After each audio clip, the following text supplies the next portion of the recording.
First of all, happy Pride Month, everyone. On behalf of the ASLA in Northern California chapter, welcome and thank you for joining our 2023 Lunch with Leaders Industry Icon Series. My name is Anson Wong, Senior Associate of GLS Landscape Architecture and President-elect of the Northern California chapter.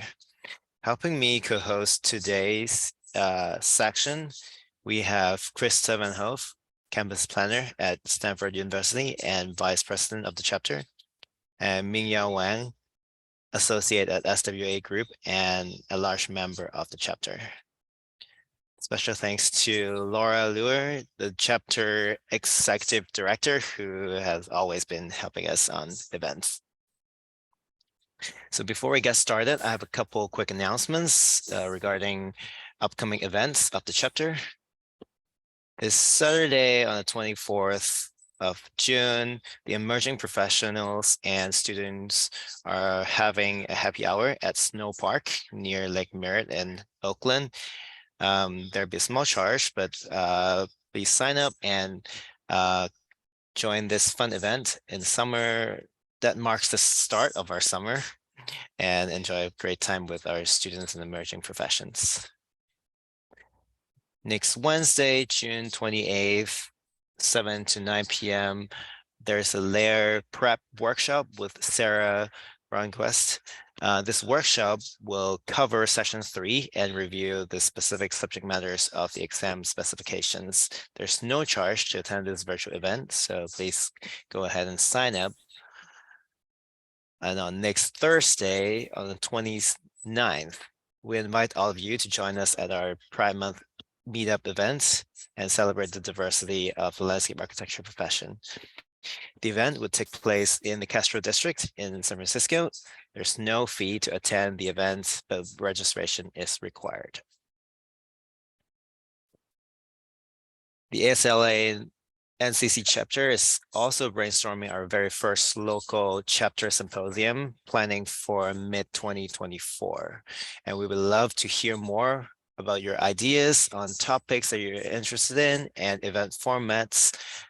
Go ahead and scan the QR code on the screen and share your input. And there's also an email earlier today with this link to the survey. So lastly, if you've missed any of our past lectures, you can find the recordings on the ASLA-NCC.org website.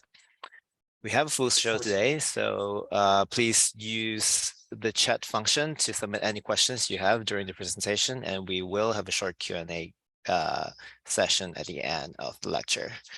So now I'm going to pass on my mic to Mingyao to introduce our speaker today. Thank you, Anson.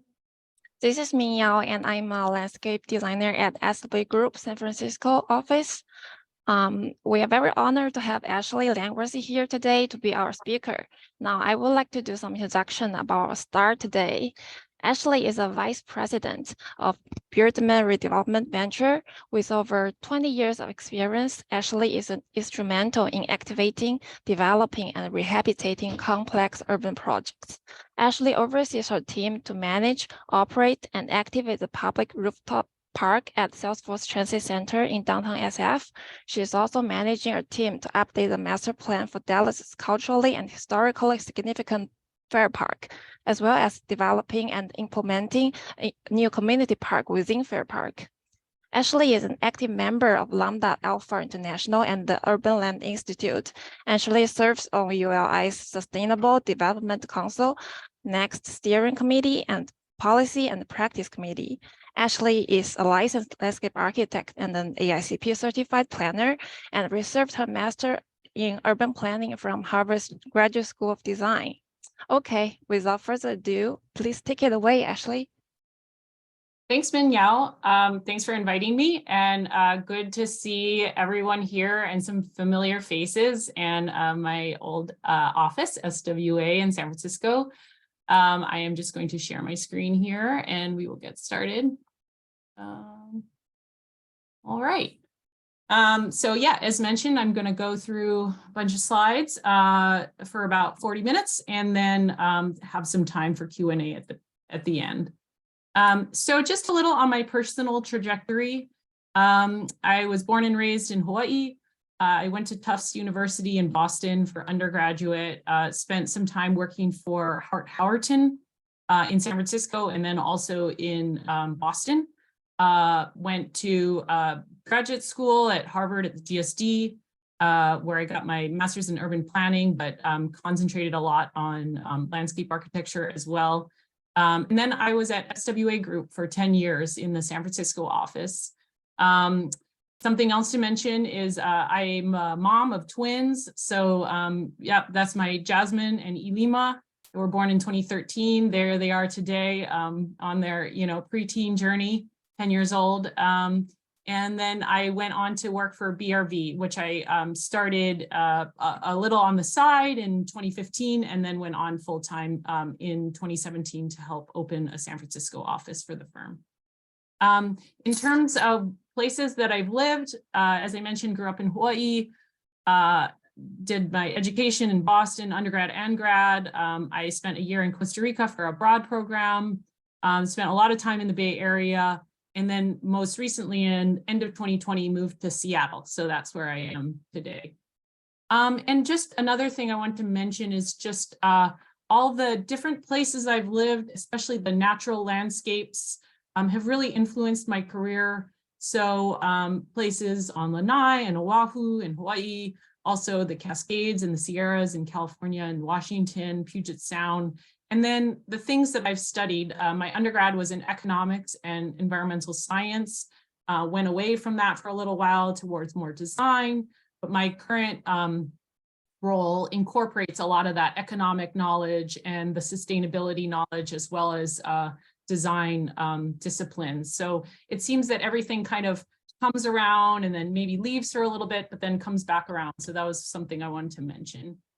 And in terms of BRV's work, so Biederman Redevelopment Ventures is our firm, and we started out of the work of founder and president Dan Biederman, who in the late 1970s, early 1980s was tapped when he was in his 20s to help redevelop Bryant Park. So at that point, Bryant Park was in bad shape. I don't know if many of you know it, in Midtown Manhattan. I'm guessing many of you have visited at some point. At that time, Bryant Park was very crime-ridden. It was not kept up. Here's a photo of it. It was a central place for drug dealing and crime. So Dan was asked by the Rockefeller Brothers Foundation to help transform Bryant Park. So part of that was a physical refresh that he worked with Olin, but a lot of it was figuring out a different model for an urban park. So what Dan, his conception was, instead of this being a city-run park, let's have it be a nonprofit-run park. And a critical piece was to look for its own revenue streams so that it didn't have to rely on city money. So here it is today, and Dan has been running it since the time he formed Bryant Park Corporation in the 1980s. And it's seen tremendous success. It's been an international model of an urban park. It's very highly programmed. I'll go into some of the specifics on Bryant Park later in the presentation, but BRV grew out of that because there are so many people that saw Bryant Park's success and then asked Dan, hey, would you be able to bring your expertise on Bryant Park as a laboratory and bring it to, a different city park? Or we have clients who are also real estate developers in urban mixed use projects that have a plaza or such, and they wanted Dan to come and bring those ideas to other spaces. So that's when BRV was born in the 1990s. And as I mentioned, I joined the firm in the in 2015 and helped open an office in San Francisco in 2017. So here's some of our implemented work. Salesforce Park is the reason why we opened a San Francisco office. So to this day, we run and manage the park, so all the public programming and overseeing things like horticulture, revenue development, and whatnot in the park. but a bunch of other parks that we've worked on and have, redeveloped or reopened with these ideas. So we're still working on Fair Park. I'm going to talk about that one a little bit more in depth. But Clyde Warren Park, maybe some of you have visited in Dallas, or Levy Park. In my own new hometown, Seattle, we worked with the city and the Downtown Seattle Association, and we were actually brought back this year. So we're working on the downtown parks in Seattle. The Green at 320 is a park with a private developer, the plaza at the base of a tower that we helped organize the programming and the management and all that. In terms of some of our West Coast work, we're currently working at the Arboretum in Seattle. A few developer projects. We worked with Unico in Portland, Oregon with their mixed use project of a historic property. Mission Rock, we've worked several times with Fishman's Fire and the San Francisco Giant on China Basin Park. This is soon to open, I believe, next year. Scape is working on the design there. Ward Village, it's great to work in my hometown. This is with Howard Hughes Corporation. It's a whole section of the urban area of Honolulu that's getting redeveloped. Ivy Station in Culver City, and also one of my favorite projects, working on the Willamette Falls River Walk in Oregon City. In terms of what we do, so we are not a design firm. I have a bit of a design background, and there are a few others in the firm, but mostly we are a public space and park management and consulting firm. So our work breaks down into two buckets. On this side is what we do at Salesforce Park and at Bryant Park and Fair Park in Dallas, which is ongoing management of the space. So we program, we activate, we look for ways to bring in revenue. We often work on the park operations. So that's things like overseeing horticulture, security, janitorial, marketing and communications. This is becoming more and more of our work in terms of how to get the word out, how to get people excited about a park space, how to bring people in through those means. And then also, like I said, we're not a design firm, but just very, very lightweight design upgrades. So this might be new movable furniture, or refreshing the planters, or looking for to bring in a little bit more shade. So kind of those lightweight things. And then the other half of our work is the consulting work, which we work on projects typically for about 6 months or so, 6 to 9 months, and we will consult on all these aspects. So when a park space or a plaza is being newly created or redeveloped, we will come up with programming and activation plans. We'll work with the design team and make sure that everything is making sense in terms of how it's being designed and how it'll in the future be programmed or activated. We also work a lot on governance strategies. So this is often with, we have an example is a client right now in West Palm Beach, Florida. So we're working with the city. They have one of their signature parks, Curry Park, and they want to take it from city management to nonprofit management. So we help figure out all of those things. Who's going to be on the board? How much of a budget does it need? Who will the new nonprofit report to? All of those sorts of things. And just in terms of our typical engagements, and especially with design firms, so this is just, this is an example at Clyde Warren Park in Dallas. So for this project, we were brought on, in that case, before the design team, which is OJB, and they did a wonderful job. If any of you make it to Dallas, I love this park. This is probably my favorite urban park in the US. So we worked on a very early conceptualization. It's a freeway cap park. So figuring out, how large, what are the basic programming bubbles that were, this space is going to be lawn, there's going to be a dog park, play area, restaurant, that kind of thing. Helped with the selection of the design team. Like I mentioned, OJB did the design for that. And then we went away for a little bit, and then we came back to work with OJB on figuring out, making sure that the design made sense for all the ideas and the operations that would take place, and figuring out, okay, how much, with the nonprofit that had been formed, what kind of staffing they needed to oversee this park, what revenue generation models could they tap into to make sure that the park was always having money to spend on itself. And then we've had periodic contracts after the park opened in 2012. It just hit its 10-year anniversary last year, and actually they're doing some redevelopment on it already.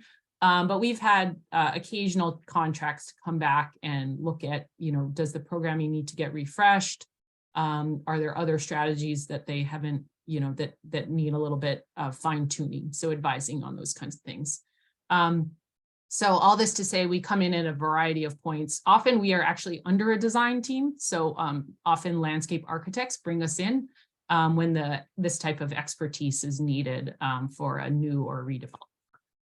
And in terms of what we think about in terms of this model, so we really believe in a highly activated park. There needs to be reasons for people to be there. And these also say that we work very much on urban parks. So this is not typically parks that are out of, some of our parks are in small cities, so it's not always in, New York, Dallas, San Francisco.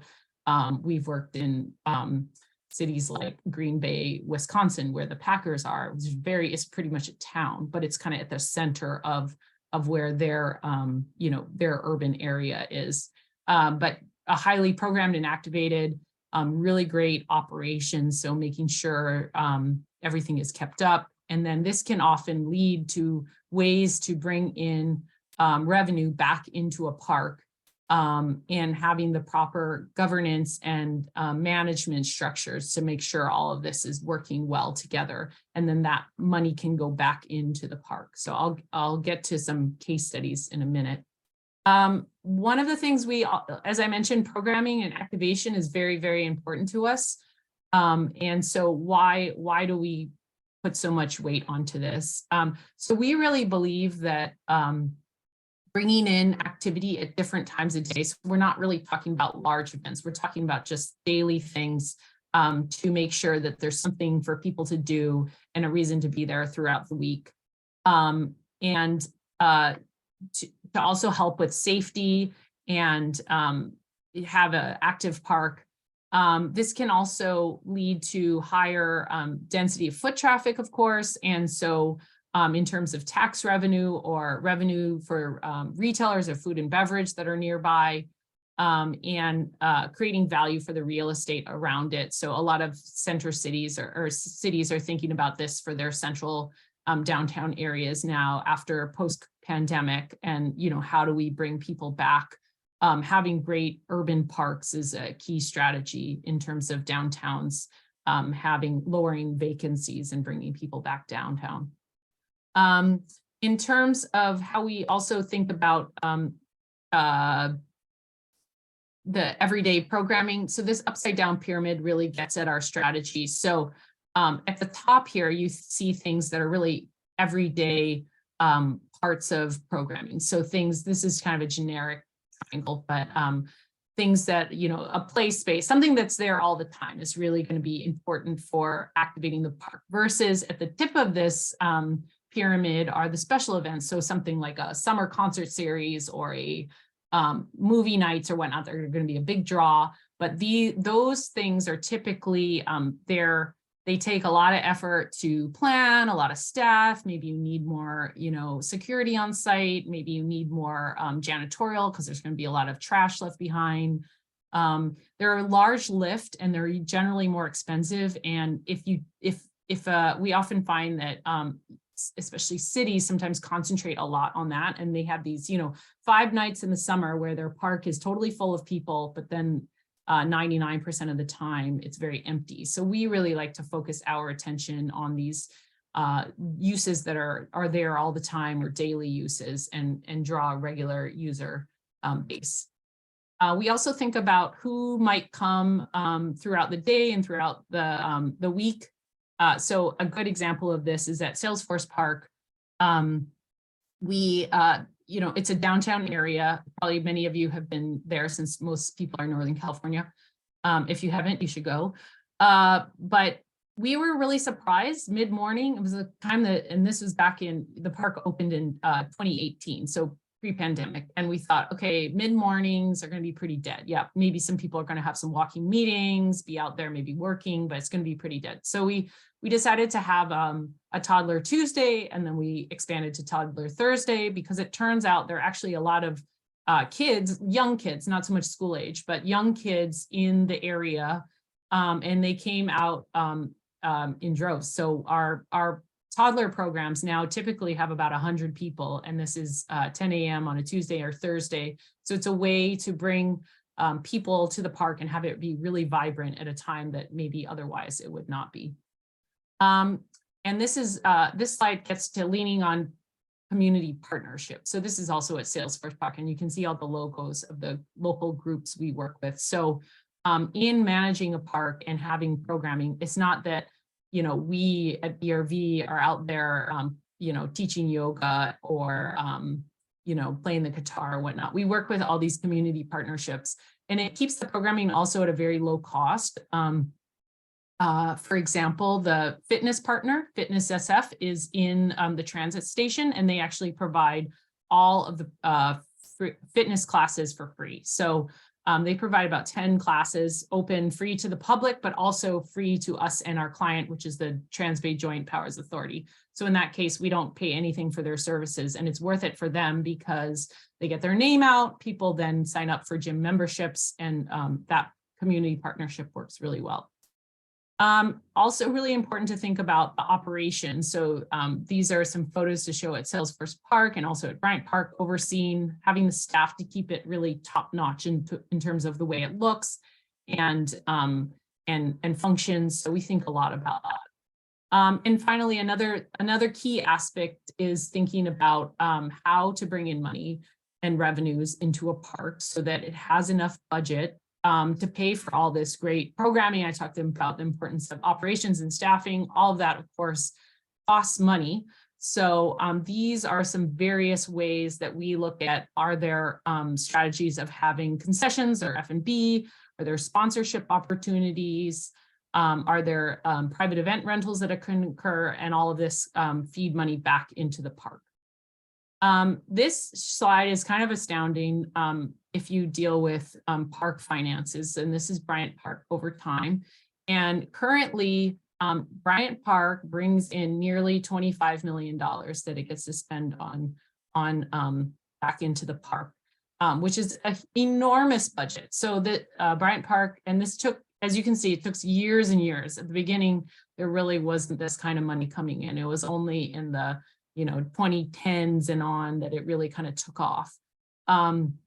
And so Bryant Park at this point, it can have has all kinds of money to spend on great programming that's free for the public, great horticulture, all of those things. And it did take a long time, but this is one of the reasons why Bryant Park is a model, is because it's been able to achieve this in terms of its revenues over time.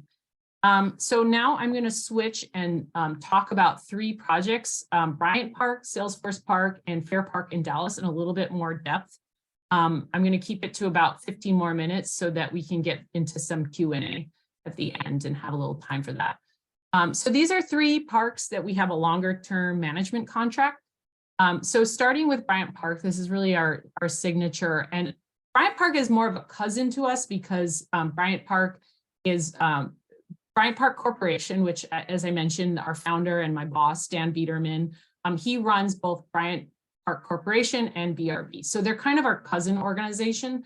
And we have several staff members that are have joint appointments or joint, they work both for Bryant Park and for BRV. So the expertise crosses over, but they are a separate group from us because they are a nonprofit and we're a private firm. So Bryant Park's about 6 acres. His current annual budget is around $24.5 million. As I mentioned, Dan was hired in the 1980s to transform Bryant Park. He's been running it since. Originally, it was very crime-ridden, but today it's really a real success. And as I mentioned, it doesn't take in, it's still a city-owned park. That's important to note that it is owned by the city, but it's managed by the Bryant Park Corporation nonprofit. And the city doesn't spend a penny on its operations. It's all all the money is generated within the park. So here it is before any intervention back in the 1970s. Here's what it looks like today. Here's a weekly activation calendar. I chose to pick one from the winter because for the first 10 or 15 years of Bryant Park, it really of Bryant Park Corporation running it, it really didn't have any winter programming. Coming about around Halloween or so, everything kind of shut down and it just was left vacant for the winter. But actually, it is currently now more busy in the winter. So don't give up on activation in the winter, even in a cold area. And here's just a January calendar showing all the things that are going on during the week. So the winter village there with ice skating, and all of it is free. That's one of our key things, is that it should be free, have been, really successful.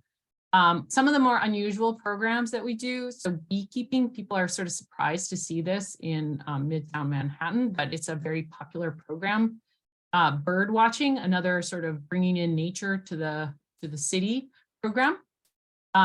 The film festival is tremendously popular and gets a ton of people coming to watch the summer movies.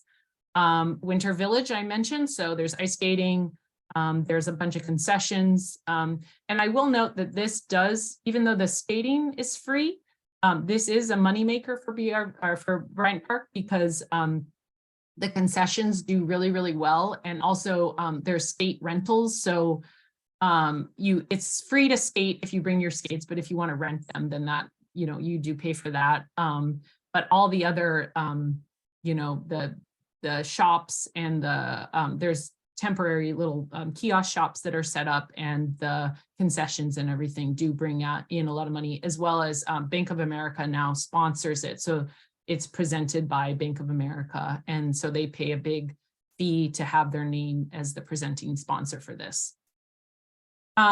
Here is the cafe at Bryant Park. It used to be the Southwest Porch. Now it's Fever Tree Porch. So this is a sponsorship of an area in the park, in Bryant Park. And as you can see, here's their name, but it's not too intrusive.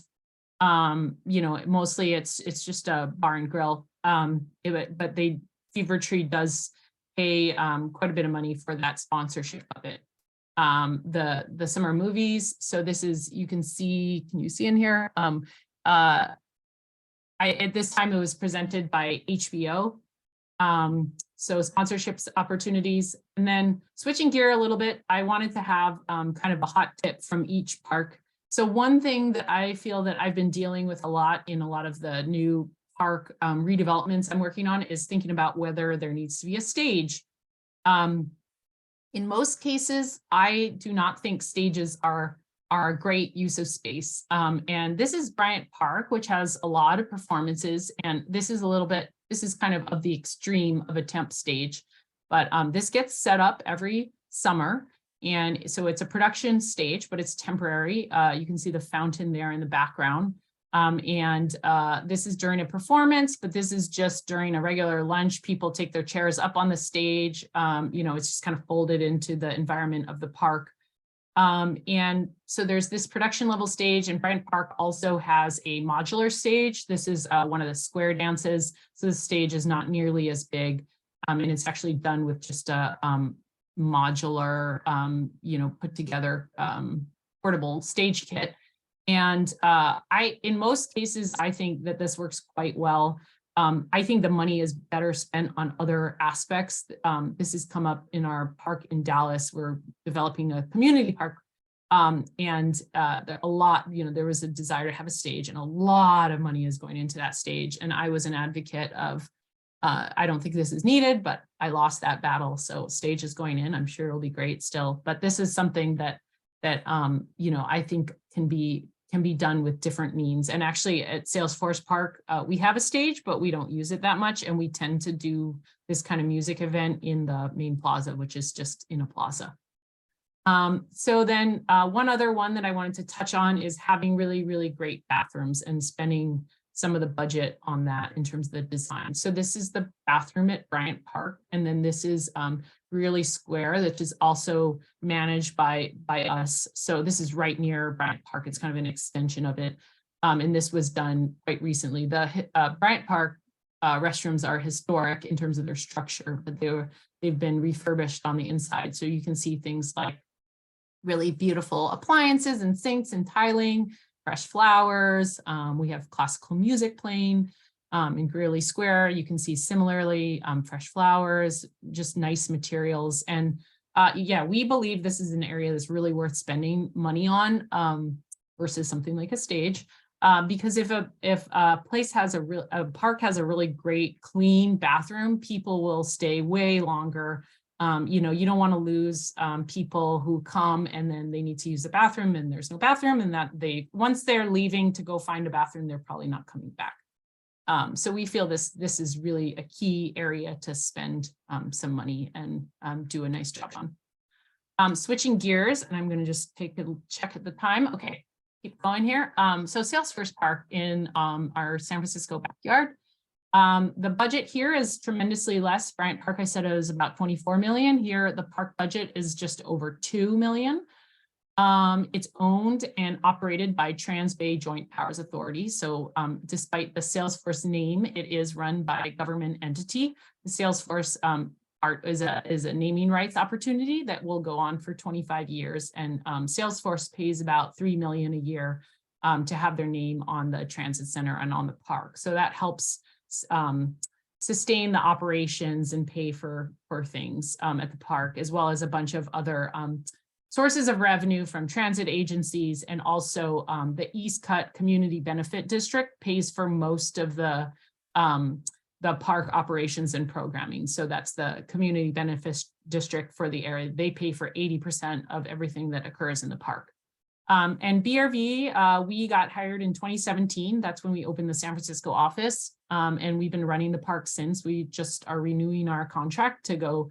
We've done 6 years. Now it's the 3-year extension and hopefully going on beyond that. So we oversee all the park events and programs, and then also advise on the horticulture security, revenue generation, janitorial, and so forth. So some of you, I do remember this back in, I moved to San Francisco for the first time in 2002, and I remember taking a Greyhound out of the old Trans-Bay Transit Terminal, which was left something to be desired, but there it was. And here is our transit center. So this was on opening day. It is typically not this busy, but I love this photo. It was really, it was an exciting day. Some of you may have even been there at that opening. Here is a calendar of a weekly programming schedule. So we have things nearly every day. And many days there's multiple things going on. And it's a whole variety of different, type of programs that target different folks and different interests and whatnot. Our recess cart is open daily. This is very popular. So we like to have something, as I mentioned with that pyramid, things that are there pretty much all the time. This does have open and close hours. You can see 10 to 4. So it's not 24 hours a day, and the park closes anyway at night. But this has art supplies and some games and other things for kids, but for other folks as well, to just come up and use. And we do staff this, so someone's attending it. But and I think this was decorated at Lunar New Year. But other programs we have Learn to Knit class that is run by a woman who owns a yarn shop, and Toddler Tuesday are already talked about. So this is really a popular one. DJ classes. Early on, we decided we needed something for more preteen, teenage year kids, because we have stuff for little kids and then we have stuff for adults, but this was one of them that we're targeting kind of an older, middle school and on age kid. We have a lot of fitness. So here's the Tai Chi class. We also have lunchtime music. We have it on Fridays, and throughout the year, we have it on other days as well, more in the summer. We also, because the park has really beautiful horticulture and gardens. Oh, and I should give a shout out to, this was all, if anyone doesn't know, designed by PWP, which they did a fantastic job. But the gardens on the park are really, really tremendous assets. So we have classes that talk about the different plants and the gardens of the world that are up there. And then we also have dance events like swing dancing, And then I also wanted to just touch on some of the revenue opportunities. So this was during SF Beer Week. We had a pretty big festival there. This is a brand activation. So this is Red Rock Chip Company. So they, how this works is they, you probably have all seen where there's, an energy bar giveaway or something, but they came and set up.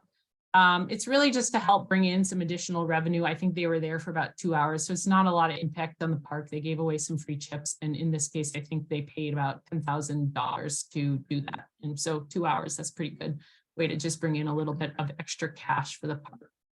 Here's a film and photo shoot. We've had a number of these on the park. I believe this was for 181 Fremont for their advertising.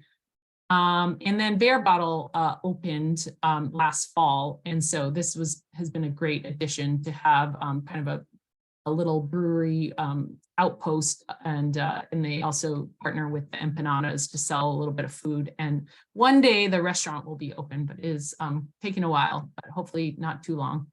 And wanted to include some hot tips. So this is kind of constantly a bit of an issue for us, but power outlets, they're buried in these pylons. We actually have to ask the building engineering team to unlock these for us multiple times a day so that we can, some of our programs don't require power, but a lot do.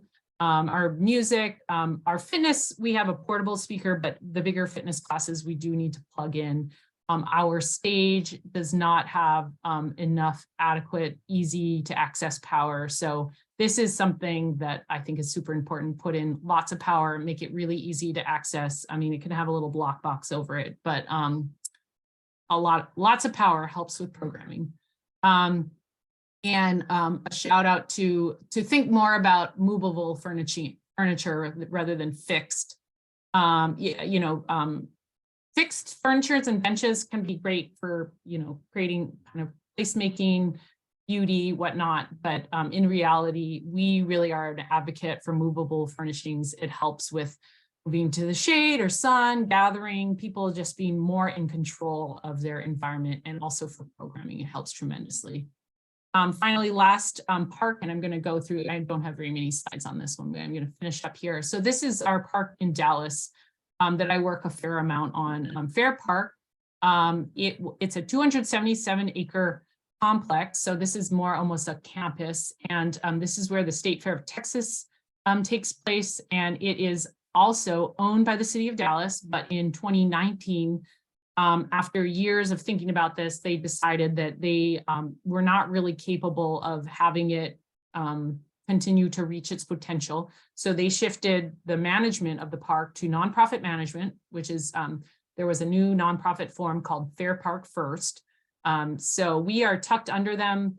Fair Park First didn't exist before this contract started. So they are partnered with OVG 360, which is a company that manages sports complexes and entertainment districts. So there is a big, there's the Cotton Bowl, which is a huge stadium within this park and other aspects. So OVG oversees all that. And then BRV being a park expert partner. So we are tasked with things like overseeing the master plan, which was completed with partnership with Perkins and Will. So I helped hire them and see them through that process. That was completed. And now we're working with Studio MLA to turn one of the surface parking lots, a 14-acre lot, because there's a lot of surface parking in this park, into a community park, so a park within the park. And then the other thing we do is program again. So all these things that I'm showing and activating, because this park is, it's an urban park in Dallas, but it is one that has left a lot to be desired in the past. A lot of it is, you can see, this is kind of the one green space that exists currently. There's a lagoon and some lawn around it. There's a lot of really historic, beautiful Art Deco buildings and museums, but there are also a lot of surface parking lots, and it's kind of an underutilized park. So we are tasked with bringing visitors on a more daily level. So here's our programming schedule that we had this spring and summer. So a variety of things for a variety of populations again. Again, we have a recess part here. It's only open on the weekends. But we have all kinds of things going on. So things like drum circles, bird watching, puppet shows, And then a few revenue examples. So for this park, most of the revenue is brought in from the State Fair of Texas, which takes over the park for about 3 months a year. The cultural institutions and the Cotton Bowl, the big stadium, large events, large concerts that occur there, other big events that come through, but in a more small scale. This is this is a food truck park that's a pop-up. And also we had something called Palooza that was more of almost a neighborhood block party, but some things for sale. So there's this pop-up that can bring in modest revenues. But like I said, most of it is brought in from those other sources. One other, wanted to have a hot tip in this one, which is about basically about the heat. So here's just from my phone what's coming up. Aren't we all glad we don't live in Dallas, because it's going to get up to 107 and it becomes almost unbearable. So really thinking about, this is a pop-up we had with, to cool the kids, but also shade. You can see these little guys here with hats and things. And just in that case, in that park, and unfortunately a lot of, where we're headed in terms of this world, it's just tremendously hot. And so we really believe on spending budget on large trees. Salesforce Park did a great job at this, really from day one, huge trees. It's a great use of money. In this case, it's just tremendously hot for nearly half the year. All right, so I am just right about on time in my last slide, which is just, I would love to work more with all of you. Feel free to reach out. This is just a photo of me and some coworkers and such on the opening of Salesforce Park back in 2018, but feel free to reach out. Here's my email. It's also on our website, so brvcorp.com. And yeah, love to be in touch and talk more. And thanks again for hosting me. So I'll stop there and we can have a little time for Q&A. Thank you, Ashley. We actually got quite a lot of good questions in the chat box, so I'm going to try to go through all of them, and let's try to get some answers from you. Great. I'll start with this one. I think is a very interesting one. So you've shared a couple examples in downtown, and I think some of us in the audience are curious, has BRV tested the model of running these parks at low income neighborhood parks or some other smaller scale parks? Yeah, we do get asked that a lot. And the answer is yes. So I mentioned Green Bay, which is, a smaller town. So there are examples like that, or in other smaller cities that we worked in, but also in terms of lower income neighborhoods. So the one I went over in Dallas Fair Park, that's in a that one is, big city and kind of central city, but it is in a very, very low income neighborhood. And, I think things have to be adjusted, in terms of the revenue techniques and whatnot. It's not everything's going to work in all places. Definitely some of the things I talked about, like sponsorships and whatnot in a big city environment, you might get it because of foot traffic. And then in an area like Fair Park in Dallas, where there isn't as much foot traffic, it is more done, that relies more heavily on philanthropic, not completely just, donations, but partnering with, we had some good luck with, say, Blue Cross. Organizations or companies that have a mission to promote health, or that kind of tapping into those things that are a little more strategic rather than just, okay, there's a lot of people who come here, they have a lot of money. That's more the Bryant Park, not that everyone who comes there has tons of money, but it is Midtown Manhattan. So a brand like Bank of America wants to attach their name to it because they know, people are cycling through, versus, something like Fair Park, where it's more of a mission-driven kind of sponsorship. But a lot of these techniques do work in a variety of size and income type neighborhoods. I would say they don't work as well in an area that is more strictly residential. So, there are some really great parks that are more tucked into neighborhoods, or sometimes we get approached for regional parks that are more naturalistic, I would say we're less of a good fit in those cases. I mean, certainly it's still important to have a great park, but I mean, they tend to activate themselves if you're in a beautiful setting or whatnot, or if it's a neighborhood park and it's more focused on, say, sports or something, then it's a different sort of park than what we typically work on. And sort of related to that, I think we have two questions actually on community engagement. Knowing more about different community members' opinions. So, what methods do you usually use to receive and respond to community feedback, especially related to the programs, adjustments or any suggestions to any given parks, and any tips on engaging, for example, a rural community to join, a committee or to design and develop the space together? Yeah, so we do a lot of outreach and community engagement, especially for the programmatic and activation portions. A little bit less so in terms of governance models and what programming. We always want that to be very of the place, and we work in many different parts, mostly US, some international, but different corners of the countries. And we, there are a few things that tend to work in a lot of places, like having food and beverage. Fitness tends to work in many parks, but everywhere has kind of special culture of that place, and we always want to exhibit that and also have things that are of interest to that community. So we had a bit of a learning curve, for instance, in our park in Dallas, that Fair Park one that I went over, because it's a very, it's a specific community, South Dallas. And it took a few years to gain trust. It wasn't kind of like, okay, we have 3 community meetings, now we know what to do. It was a long process of continuing going back and I think, meeting people where they are. So this park is a really huge park. We had some things that we invited people to come to the campus and give their feedback, but and that was mildly successful, but we had more success when we went in that cases.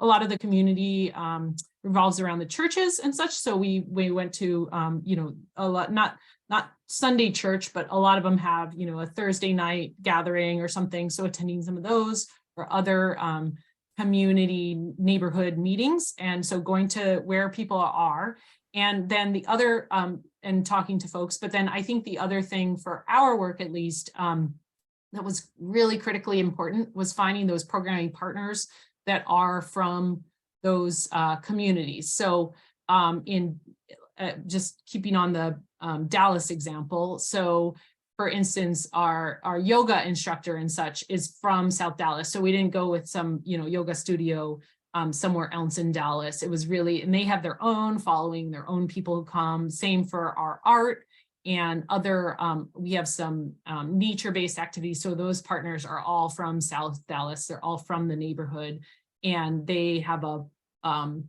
they kind of know the pulse of, what is interesting to the community, how to reach people, how to shift things. So we get more people to come, and relying on their expertise because they are really from the community. In terms of rural communities, I don't know if I have as much to say. We have not worked so much in rural communities. Like I said, we have worked in some smaller towns and cities, but not so much rural areas. So I don't know if I have anything to offer there. Thank you. Related to just now, we did touch on a bit bringing in local groups and people to sort of participate in. And there's one question on how many local staff are needed at each park location, and assume that they would be local and also connected to local vendors and events. So just to know how much manpower was behind operating all these.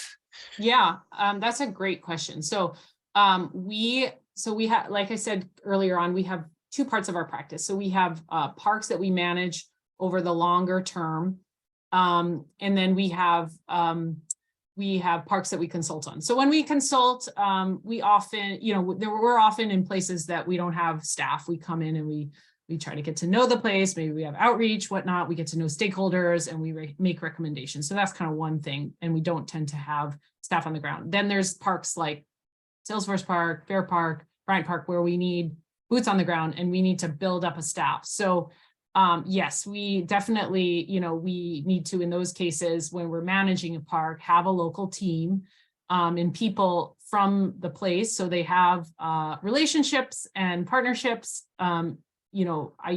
Ideally that's the case. And so we can tap into that. So we only take on management projects in certain cases where we're going to open an office because we really can't do it from afar. One of the things we sometimes do, which we're doing in Chicago, and we did for this park, Green at 320, is we will help the team get off the ground, but we're not necessarily staying over the long term. So in that case, we help them hire a local team that if BRV was to stay, it's the type of people that we would hire under us. But in this case, it was not under us. It was helping to, so it's literally doing the job postings and the interviews and setting up the team and getting the programming off the ground. And we did this also in Nashville where we got it going. And, we have a contract maybe for 6 months after the park reopens or redevelops or whatnot to make sure that things are smooth and the right staff is in place. And then at that point, we exit out. That was similarly what we did at Clyde Warren Park. And, then we're sometimes brought in for advice or whatnot, but we don't have a long-term presence in those projects where we're not managing things over the long term. And so, yeah, in those cases, we don't build up a local office, which is kind of a big deal for us. We're not that large of a firm. So to open a new office, we don't do it for something that's going to be for 9 months or something, because we wouldn't want to hire people and then have to let them go shortly after. Next, I'm combining two questions. I think that's regarding, our, the rough times in downtown. So that's one question for our restrooms at Bryant Park attended. How do you discourage unwanted uses of the facility? And I think there's another question related to, how do you operate these parks with homeless conditions around the parks? Yeah. So, yeah. Yeah, so those are really good ones as well. And, I think related to with the bathrooms, having really spending the money on the bathroom and I guess not just in terms of its capital expenditures, but its maintenance and upkeep and such, that really does, it's kind of like the broken windows theories or, upkeep. People tend to treat things nicer that are kept up and nice and don't, aren't kind of run down or, but I would say a few things in parks that are really, really in tough areas. We had this in a park in Newark, New Jersey. One thing is we don't recommend, not in all cases, in some cases it's fine, but in certain cases not to have single use restrooms and even having, not shortening the doors so much that there's no privacy, but kind of having that openness or bringing the sinks outside or something, just kind of exposing it more so there's fewer places to tuck into. And in general, in terms of, homelessness and whatnot, we try to have a very active park so that, that homeless encampments are one thing. That's kind of a tough one to deal with. And I think, yeah, I personally don't feel parks are the place for that shelters and such need to be provided so that people aren't needing to sleep in parks.